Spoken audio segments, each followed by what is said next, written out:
මාලිමාව රැකගමු. අපි ගහන්නේ පට්ට ගේමක්. අපේ YouTube නාලිකාව subscribe කරන්න අනිවාර්යෙන්ම. වැඩි වශයෙන් කතා බහට ලක්වන අර්ජුනා දෙමළුන්ගේ අර ඊළාම් හිනේ හැබෑ කරගන්න දෙමළුන්ගේ සහ ඩයස්පෝරාවේ කීමට නතරන රූකඩයක් මූ හොඳ දෙමළ මිනිස්සු ඉන්නවා. ඉතින් මූ ඇවිල්ලා සත කපටියෙක් මූ ඇවිල්ලා මේ පාර්ලිමේන්තුවට වර්ධ ගන්න හොඳ නැති එකෙක් මූ ගිහිල්ලා ඉන්දියාවට ගිහිල්ලා විජය ඉස්සරහා අපිව පාව දුන්නා. ඒ කියන්නේ ලංකාව දෙන්න කැමති උතුර බාර ගන්න ඒ වගේ කතන්දර ටිකක් මූ කියලා තිබ්බා. හරිද? ඉතින් මූට අපිට කියන්න තියෙන්නේ මේ උඹ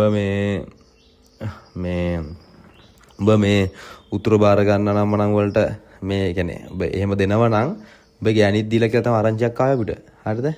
අපිට කවන්න පෞද්ගලික ප්‍රශ්නේ. උඹ හිතන්න එපා නිකන් උඹ හදන්න ඔය මිනිස්සු කුලප්පු කරලා ඕ ටිකක් නැති කරගන්න. ඊළඟ පාර මිනිස්සු ආවොත් ඔය ආමිගේ උන් එහෙම පදිංචි කරොත් ඔහෙ ගිහිල්ලා සිංගල මිනිස්සු මෙහෙ ඉන්න පදිංචි වෙන කැමති කට්ටිය ඉන්නවා.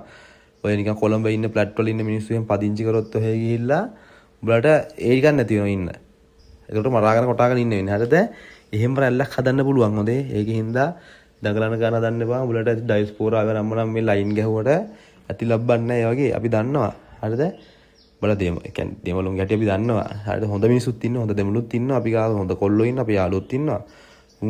හොඳ මිනිස්සු ඉන්නවා. ඔය සක්කිලි ඉන්නනේ දර LTT එක සපෝට් කරන. ඒ වගේ උන් දැක්ක ගමන් උඹලා වගේ උන්ට දුවන්න පාර මදි වෙනවා. කියන්නේ තියෙන ටිකත් නැති කරගන්න නැතුව ඔය කොළඹ පැත්තේ යද්දි පරිස්සමෙන්. හරිද? ඊට මෙහෙට කොල්ලොන්ට මල පයින්නවා. නැති කරගන්න නැතුව පාඩු ඉන්නේ කියලා මතක් කරනවා. ඉතින් ඔබටත් මේ ගැන සිතන අදහස පහදින් දක්වන්න අමතක කරන්න එපා.